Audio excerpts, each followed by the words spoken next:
The faintest signal shouldn't have been detected at all. Commander Talia Voss stared at the anomalous reading while her ship, the Ataraxis, drifted through the void between Proxima Centauri and Sol. The quantum communicator had picked up something impossible, a desperate plea from 11 light-years beyond human expansion. "Verify this," she ordered her communication specialist, Lieutenant Dravacol, a man whose half-Martian heritage gave him unnaturally golden eyes that now widened in shock. "Already triple-checked, Commander. It's not a natural phenomenon. The pattern is unmistakable, intelligent life reaching out." The message itself was simple, just a mathematical sequence that repeated precisely every 43 seconds. Prime numbers, followed by atomic structure identifiers, universal constants, and finally, something that appeared to be coordinates. But what made Talia's blood run cold was the deteriorating pattern embedded within, a signature typically associated with extinction events. "Some civilization is dying," Talia whispered. Fleet Admiral Hallstad had warned her to avoid unnecessary contact during this reconnaissance mission. Humanity had only recently recovered from the scorch wars of 2376 that had reduced Earth's population by 70%. Their forces were stretched thin across 7 star systems, and the Ultimate Titan, a planetary-class warship that consumed resources equivalent to sustaining a small moon, remained dormant in orbit around Neptune, awaiting a threat worthy of its deployment. But regulations were clear. Distress signals required investigation if sentient life might be salvageable. "Plot a course," she commanded. "We're responding." As the Ataraxis adjusted trajectory, Talia secretly uploaded the signal data to the collective intelligence network. If her mission went sideways, at least the signal's origin would be documented. 3 weeks later, they arrived at the coordinates, a dying star system with a single habitable planet whose atmosphere glowed with unnatural violet hues. The signal had grown stronger, more desperate. And now they could see why. Massive obsidian structures, clearly artificial, orbited the planet like gigantic predators. Each was roughly the size of Earth's moon, their surfaces rippling with what appeared to be organic technology. The structures were methodically extracting something from the planet below, causing visible tectonic destabilization. "Life signs?" Talia asked. "Billions," Cole replied, his voice hollow. "But they're diminishing rapidly. Whatever those structures are, they're consuming the planet's core energy and the inhabitants along with it." Before Talia could respond, the Ataraxis systems suddenly flared with warning signals. Their presence had been detected. 2 of the obsidian structures changed course, moving with impossible speed toward the human vessel. "Evasive maneuvers," Talia shouted, but it was too late. Something breached their shields, not a weapon, but a pulse of pure information. The ship's systems were instantly overwhelmed, and as the crew watched in horror, their screens displayed a message translated into perfect standard. "Witnesses are forbidden. All knowledge of the harvest must be contained." As the Ataraxis was enveloped by tendrils of dark energy, Talia activated the emergency beacon, humanity's oldest distress protocol. Even as the ship began to break apart around them, she managed one final message to the fleet. "Ultimate Titan authorized. Extinction level threat confirmed. The harvesters are coming." Deep within Neptune's orbit, the Ultimate Titan stirred from its dormancy. The massive warship, officially designated humanity's shield, but colloquially known as the Behemoth, was mankind's final contingency. Built during the darkest days of the Scorch Wars, it represented the combined technological achievements of all human colonies. At 17 kilometers long and housing a population of 50,000 military personnel, it was less a vessel and more a mobile fortress world. Admiral Eliza Vanth stood on the observation deck, staring at the emergency transmission. For 30 years, he had commanded this sleeping giant, hoping never to wake it for its intended purpose. His weathered face, scarred from radiation burns during the Battle of Europa, remained impassive as he digested the implications of Commander Voss's final message. "Authentication confirmed," reported his executive officer, Commander Ixora Kalani. Unlike most officers who preferred standard uniforms, Ixora wore the traditional combat exoskeleton of her Polynesian deep space marine heritage. The ataraxis has been lost with all hands. And the signal originated from the Lyra sector? Eliezer asked, his enhanced ocular implants scanning the data streams faster than human eyes could follow. Yes, sir. 11 light-years beyond our furthest colony. The threat assessment AI classifies these harvesters as Category Omega, civilization-ending entities. Eliezer's augmented heart skipped a beat, something that shouldn't have been possible with his military-grade implants. Category Omega. In all of humanity's violent history spreading across the stars, they had never encountered anything warranting that classification. Alert the Colonial Federation. All colonies are to engage Protocol Umbra immediately. Protocol Umbra, a complete communications blackout and energy signature dampening across all human settlements. If these harvesters detected energy signatures, humanity needed to become invisible and quickly. Sir, Ixora said hesitantly, military protocol requires Fleet Admiral Halstad's authorization to fully awaken the Titan. Eliezer smiled grimly. Halstad is 8 light hours away on Mars. By the time his authorization arrives, these harvesters could already be moving toward populated systems. He placed his palm on the central command console. The ship's AI recognized his unique biometric signature and the emergency override protocols encoded in his DNA. Ultimate Titan activation sequence initiated, announced the ship's AI, its voice deep and resonant throughout the massive vessel. All systems powering to combat readiness. Estimated time to full operational capacity, 6 hours. Throughout the enormous ship, cryogenic chambers began the careful process of awakening specialists who had volunteered for indefinite sleep until needed. Weapon systems larger than most spacecraft powered up. Gravitational engines that could alter the trajectory of small moons hummed to life. We're going to need intelligence, Eliezer said. Deploy reconnaissance drones to the Lyra sector. I want to know what we're facing before we arrive.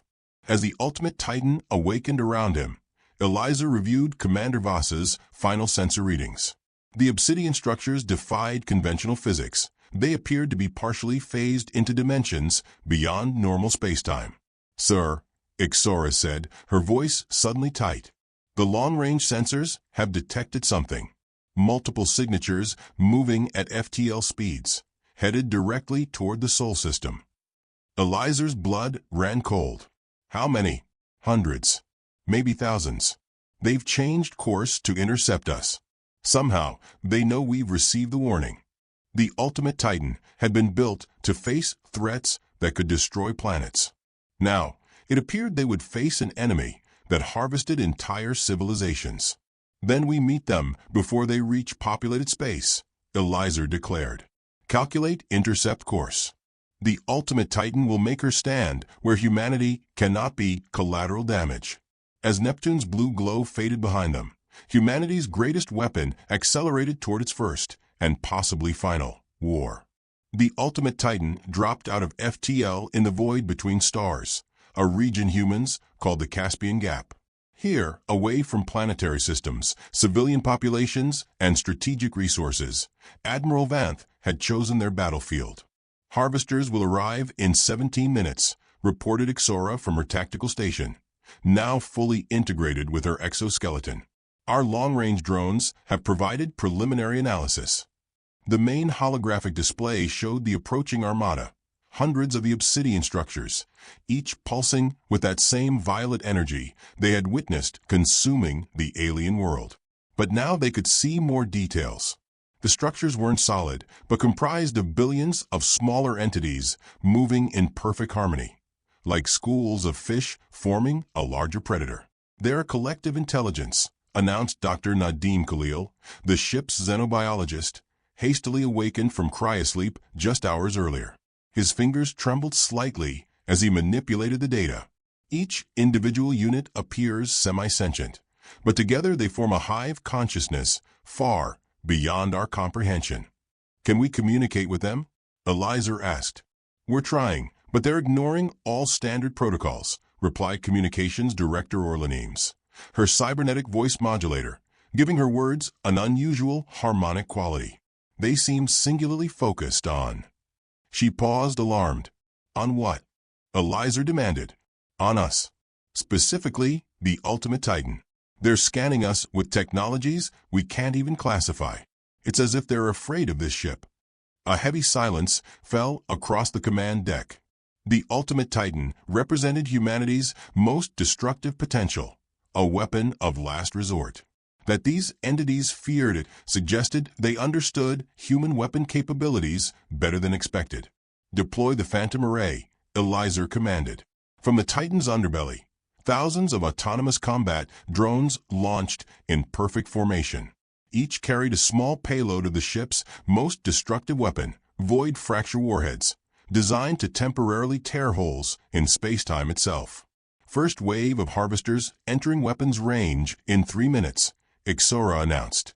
All personnel to battle stations. Eliza's voice echoed throughout the massive ship. This is not a drill. Today we defend not just humanity, but all life that values its freedom. When the harvesters arrived, they did so with terrifying silence. No weapon fire, no communication, just the inexorable approach of world killers. The first harvester structure accelerated toward the Titan, its surface rippling as billions of smaller entities reconfigured into attack formation. As it closed distance, the structure suddenly fractured into thousands of smaller vessels, each still larger than the largest human cruisers. Fire Phantom Array, Eliza ordered calmly. The drones surged forward, detonating their void fracture warheads in a carefully choreographed sequence. Space itself seemed to scream as temporary ruptures tore through the fabric of reality. Hundreds of the smaller harvester vessels were caught in the disruption, their forms distorting before being pulled into the miniature singularities. But for every vessel destroyed, 10 more emerged from the larger structures. The Ultimate Titan's main cannons, massive accelerator arrays that could punch through planetary crusts, opened fire. Beams of concentrated energy cut through the void, slicing through harvester vessels. But the damaged units simply reformed, their biomechanical structures adapting in real time.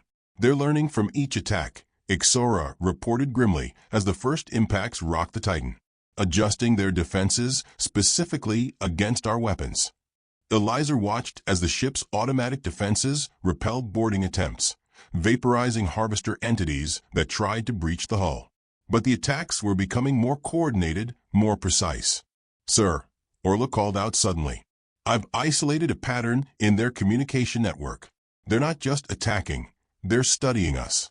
Everything we do, every weapon we deploy, they catalog it and adapt. Eliza's eyes narrowed. Then we'll give them something they can't adapt to. Prepare the Singularity Core. Even Ixora looked shocked. Sir, the core has never been field tested. The simulations suggest a 40% chance it could destroy us along with them. And a 60% chance it saves humanity, Eliza replied. Sometimes the best weapon is the one your enemy believes you won't dare to use. As the battle raged around them, the Ultimate Titan prepared its most devastating weapon, one designed to create a tear in reality large enough to swallow fleets whole. The Singularity Core hummed at the heart of the Ultimate Titan, drawing power from dimensional planes humans had only recently learned to tap. The massive device, the size of a small city, would create a controlled collapse of space-time that would theoretically engulf everything within a light-minute radius. Core at 87% capacity, reported Chief Engineer Morgan Talos, her hands steadily working the complex equations that would contain the coming cataclysm. Point of no return in 60 seconds. The battle outside had reached desperate intensity.